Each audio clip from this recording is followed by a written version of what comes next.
नमस्कार, स्वागत है आपका हिंद भारत में। मैं हूं आयुषी मित्तल और अब देने जा रही हूं आपको एक बेहद काम की खबर। क्या आप लोग जानते हैं कि 25 रुपए के पेट्रोल के लिए आप अदा करते हैं 81 रुपए? क्या आपने कभी इसके पीछे की वजह जानने की कोशिश करी कि जो तेल 25 रुपए का मिलता है उसके लिए आप 81 रुपए क्यों अदा करते हैं? हिंद भारत अब आपको समझाएगा इस तेल का सारा खेल।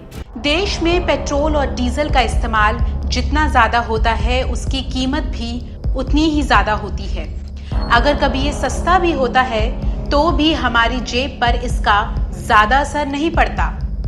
अंतर्राष्ट्रीय बाजार में कच्चे तेल की कीमत में कमी आने के बावजूद हमारे देश में पेट्रोल और डीजल की कीमत कम नहीं होती। ग्राहक पेट्रोल और डीजल के बेस प्राइस यानी एक्स फैक्ट्री का लगभग 3 गुना ज्यादा देते हैं। आइए जानते हैं कि इसके पीछे क्या है कारण और इससे सरकारों को कितना फायदा होता है। दिल्ली में आज 1 लीटर पेट्रोल की कीमत 81.06 रुपए है। इधर आपके लिए यह जानना जरूरी है कि इस कीमत में से आधे से ज्यादा पैसा कंपनियों के पास नहीं बल्कि टैक्स के रूप में केंद्र और राज्य सरकार के पास जाता है। इस समय दिल्ली में 1 लीटर पेट्रोल का बेस प्राइस यानी एक्स फैक्ट्री कीमत 25.37 रुपए है, जिसमें अगर फ्रेट जैसे खर्च जोड़ दिए जाएं तो ये 25.73 रुपए हो जाता है।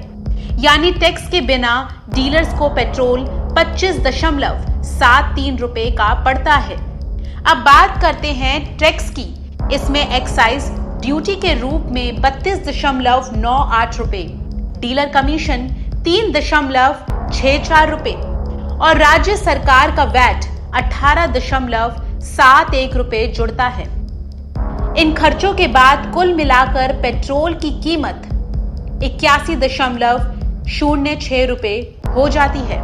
16 नवंबर को दिल्ली में डीजल की कीमत बेस प्राइस एक्स फैक्ट्री कीमत 25.42 रुपए, फ्रेट 0.33 रुपए, एक्साइज ड्यूटी 31.83 रुपए, डीलर का कमीशन 2.52 रुपए, वैट 10.36 रुपए।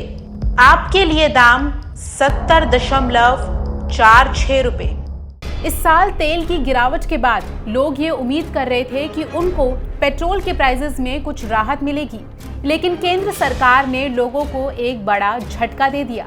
आइए जानते हैं मोदी सरकार ने कब कब बढ़ाई तेल की कीमतें। सरकार ने पेट्रोल पर 10 रुपए और डीजल पर 13 रुपए प्रति लीटर उत्पाद शुल्क और बढ़ा दिया था।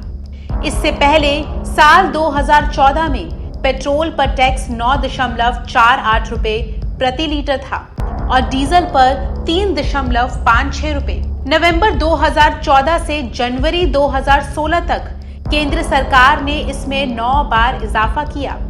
इन 15 सप्ताह में पेट्रोल पर ड्यूटी 11.77 और डीजल पर 13.47 रुपए प्रति लीटर बढ़ी। इसकी वजह से 2016 से 17 में सरकार को 2,82,000 करोड़ की कमाई हुई, जो 2014 से 15 में 99,000 करोड़ रुपए की थी। बाद में अक्टूबर 2017 में ये 2 रुपए कम की गई। हालांकि इसके 1 साल बाद ड्यूटी में फिर से 1.50 रुपए प्रति लीटर का इजाफा किया गया। इतना ही नहीं, जुलाई 2019 में ये एक बार फिर 2 रुपए प्रति लीटर बढ़ा दी गई। भारत कच्चे तेल का बड़ा आयात है। खपत का 85% हिस्सा भारत में ही आयात होता है। इसलिए जब भी क्रूड ऑयल की कीमत में कमी आती है तो भारत को इसका फायदा मिलता है। तेल सस्ता होने से भारत की आयात स्थिति में कोई कमी नहीं आती, लेकिन इससे भारत का बैलेंस ऑफ ट्रेड कम हो जाता है, जिसकी वजह से डॉलर के मुकाबले रुपया मजबूत हो जाता है और महंगाई काबू में आ जाती है। इसी वजह से हमारे घरेलू सामान भी सस्ते हो जाते हैं।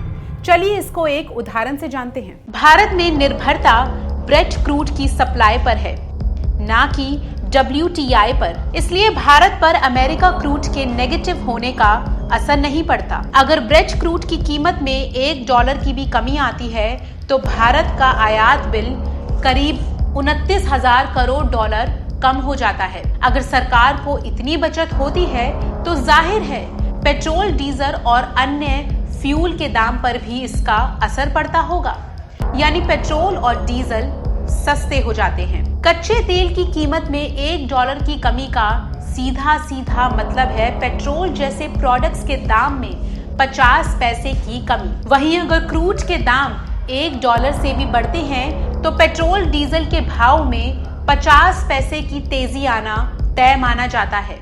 अभी के लिए इतना ही। आप देखते रहिए मेरे साथ हिंद भारत, जहां नहीं रुकता खबरों का सिलसिला। अपने रोगों को ठीक करने के लिए हमारे चैनल को सब्सक्राइब करें और रोजाना ताज़ा अपडेट के लिए बेल आइकन जरूर दबाएं।